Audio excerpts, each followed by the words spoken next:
My mother has left this world forever. But unlike the painful separations filled with tears and sorrow seen at so many funerals, although my longing and grief for her remain deep within me, I am not sad. Because I know my mother has reached a peaceful, wondrous place, a happiness infinitely greater than this suffering world where she once lived. I say this not as a mere comforting phrase people casually say at funerals, but as the truth. My mother attained rebirth in the Western Pure Land of ultimate bliss, and later appeared in a dream to my daughter.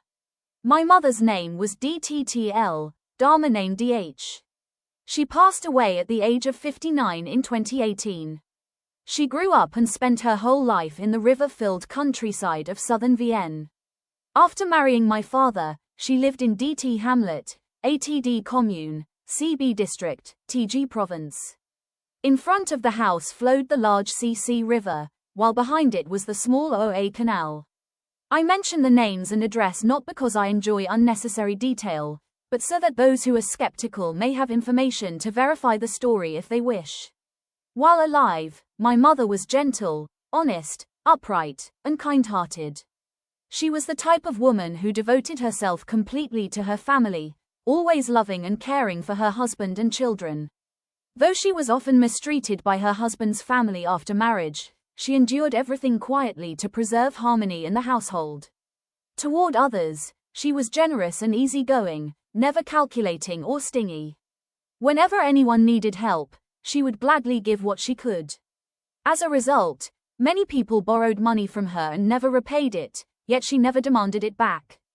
After I got married in 2008, my mother began going to the temple regularly and took refuge at VL Temple, also known as CQ Temple, where Venerable Master TTH served as abbot.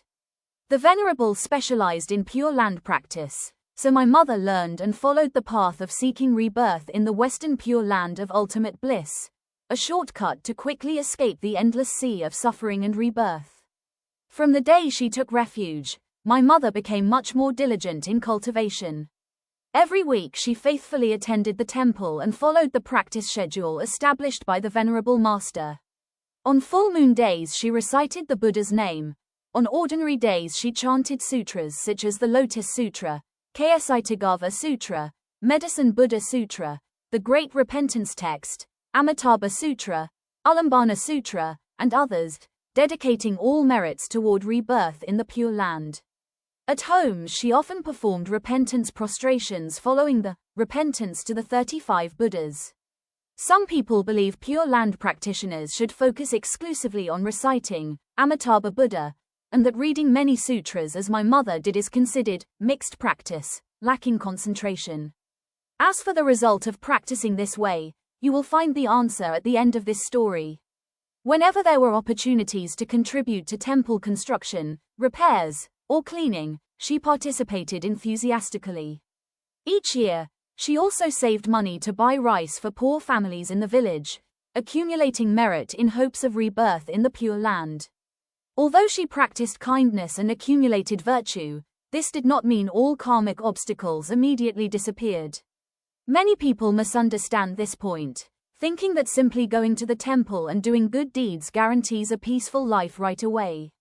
That is not so. The evil karma accumulated over countless lifetimes is immeasurable. A few years or months of repentance and merit making can only lessen karma to some extent, not erase it completely. Therefore, my mother still suffered from illness. She had chronic sinusitis since giving birth. Her body was weak, and every day she endured headaches, runny nose, and back pain. But because she understood that karma means one bears the consequences of one's own actions, she never complained. Instead, she calmly accepted her suffering while continuing to cultivate diligently. As long as she maintained faith, practice, and vows, steadfastly walking the Pure Land path, then when her lifespan ended, so too would the endless suffering of birth, aging, sickness, and death accumulated throughout countless cycles of reincarnation. After rebirth in the Pure Land, although one may not immediately become a saint, one gains complete peace and freedom of body and mind. Whatever one wishes appears instantly. Lifespan becomes limitless. One receives guidance from Buddhas and Bodhisattvas, continuing cultivation until attaining perfect enlightenment. Compared to such wondrous blessings, enduring a few more years or decades of hardship in this human world is insignificant. Toward the end of her life, my mother coughed constantly. Later, the hospital diagnosed her with breast cancer and recommended surgery, but she refused. Birth, aging, sickness, and death are natural laws of human existence. No king, emperor, or billionaire has ever escaped death through medicine. Qin Shi Huang and many other emperors ordered alchemists to create elixirs of immortality, yet as history shows, they all died, some even earlier than ordinary people. When one's lifespan is exhausted, curing one illness only means death will come later through another illness or another cause.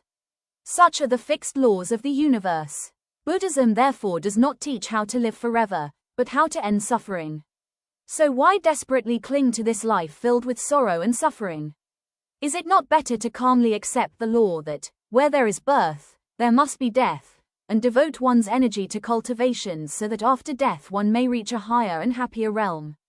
When I learned of my mother's illness, I quit my job to care for her wholeheartedly. Every day I stayed by her side reciting the Buddha's name. When I could not recite myself, I played recordings so she could focus her mind on them. I also chanted sutras, bowed to the Buddha, printed Buddhist texts, released animals, and performed many other meritorious deeds, dedicating all merits to her. During her final days, seeing her health deteriorate, the family brought her to the hospital several times. After repeated emergency treatments proved futile, we finally brought her home. I invited a Buddha recitation support group to assist my mother. They were truly wonderful people. Every member of the group was deeply compassionate. They organized shifts, taking turns reciting the Buddha's name continuously and offering guidance to my mother without pause, one shift after another. They prepared everything themselves, arranging the Buddha altar, organizing tables and chairs, even bringing food and drinks. Everything was done professionally and wholeheartedly, yet they never accepted a single cent in payment. It was all voluntary. The sound of Buddha recitation filled the house, greatly strengthening the spirits of everyone in the family. My mother was too weak to recite on her own, so she simply followed along mentally with the chanting around her. After 12 hours of support chanting, my mother breathed her last and passed away peacefully. Her eyes were gently closed, and a bright smile rested on her lips, as though she were filled with joy. Everyone continued reciting for several more hours without touching her body, and no one cried loudly, exactly as instructed beforehand by the support group. At that time, all of us hoped that through her years of diligent cultivation, the merits she had accumulated, and the wholehearted support of the chanting group, my mother had indeed attained rebirth in the Pure Land. Still, despite auspicious signs such as her radiant face and supple limbs that did not stiffen after death, we could not be absolutely certain. We could only speculate. Secretly, I wished my mother could somehow let me know where she had gone, though I understood such experiences depend on special karmic conditions and cannot simply be requested. Sometime later, my 8-year-old daughter dreamed of her grandmother.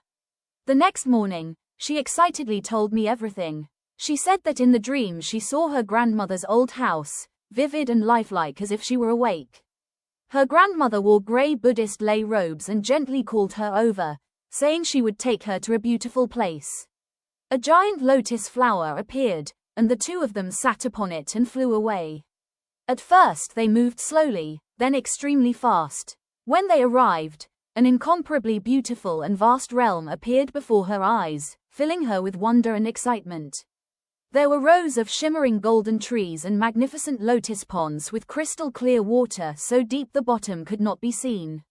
Towering everywhere were enormous golden palaces and domes radiating brilliant light, adorned with jewels and decorations beyond her ability to describe. Birds of every kind and color flew gracefully through the air, singing melodious songs. Glittering golden particles drifted softly in the atmosphere, creating a dreamlike scene. Most remarkable was an enormous ancient tree. Hanging from its branches were many objects she did not recognize, producing sounds like wind chimes, but far more beautiful and wondrous. Around the tree floated many tall radiant beings riding lotus flowers even larger than the one she and her grandmother rode. Turning toward her grandmother, my daughter noticed her clothing had changed. No longer the grey lay robe, she now wore flowing translucent garments that fluttered in the wind like celestial robes from ancient legends. Her grandmother led her to a transparent building resting upon the clouds. Inside were several other beings similar to her grandmother, but shining with brighter light and seated upon even larger lotus flowers. They seemed to be practicing something she could not understand. Looking farther away, she saw many similar cloud-top buildings, each containing 4 to 6 beings gathered together. Numerous stairways appeared and disappeared within the clouds, connecting the structures in zigzag patterns. Next, her grandmother brought her to pay respects to Amitabha Buddha. Upon arriving, my daughter was overwhelmed with emotion. The Buddha's appearance was majestic and beautiful beyond imagination. He was so immense she could not see his entire form, like a radiant mountain of light. Amitabha Buddha's eyes were deep blue like the ocean. My daughter stood there staring in awe until her grandmother reminded her to kneel and bow. Only then did she hurriedly prostrate herself sincerely before Amitabha Buddha. A little later, she saw 2 beings appear beside Amitabha Buddha. They were equally dignified and beautiful, though not as immense as the Buddha himself. I later showed my daughter a video of the Infinite Life Sutra depicting the Western Pure Land Trinity, Amitabha Buddha together with Avalokiteshvara Bodhisattva and Mahastamaprapta Bodhisattva. She immediately recognized him as the 2 figures from her dream. She also said there were countless other majestic bodhisattvas everywhere throughout that realm.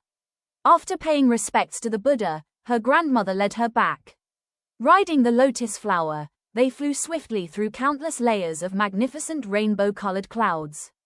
On the way back, her grandmother gently told her, "Recite Amitabha Buddha's name diligently so you can come to the Western Pure Land with Grandma someday." When they returned to the human world, my daughter woke up and quickly told me the dream. As I listened, my heart trembled with emotion and tears nearly fell from my eyes. Truly, my beloved mother had attained rebirth in the Pure Land with Amitabha Buddha. The fruits of her many years of diligent cultivation, her accumulated merits, together with the merit dedication from myself and the Buddha recitation group, had all reached perfect fulfillment. For those who still doubt because this was only the dream of a child, that is entirely up to your faith. I have no need to convince anyone to believe. However, there are several points worth reflecting upon for those practicing the Pure Land path. First, if this were merely an ordinary dream, why was it so coherent, vivid, and logically consistent from beginning to end? Second, even if one assumes my daughter simply missed her grandmother deeply, how could every detail she described correspond so precisely with the Buddhist scriptures' descriptions of the Pure Land? For example, Amitabha Buddha's ocean blue eyes, the 2 bodhisattvas standing beside him, and the countless great bodhisattvas throughout the realm. Then there was the great ancient tree hung with wondrous bells producing mystical sounds. My daughter did not know what kind of tree it was, only describing it as enormous and ancient. Yet anyone familiar with the Infinite Life Sutra would immediately recognize it as the Bodhi tree beneath which Amitabha Buddha attained enlightenment, because all the characteristics matched the sutra descriptions exactly. Even if someone repeatedly studied the sutras or watched many videos about the Pure Land until deeply memorizing every detail, they still could not dream something so precise and coherent. This happened because my mother truly appeared in the dream. It was not an ordinary fantasy. I only offer these reflections for thoughtful consideration. Those with affinity for the Dharma and understanding of Buddhist teachings will naturally discern the truth and strengthen their resolve in cultivation. As for those lacking such karmic affinity, even in the time of Shakyamuni Buddha many people heard the Buddha teach directly and still did not believe. So what meaning could these few words possibly hold for them? As for me, there remains not the slightest trace of doubt in my heart.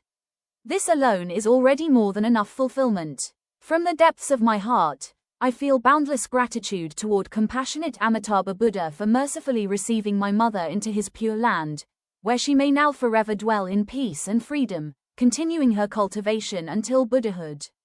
I am also infinitely grateful to Shakyamuni Buddha for revealing the Pure Land path so that beings burdened with heavy karma and little merit may quickly escape the sea of birth and death.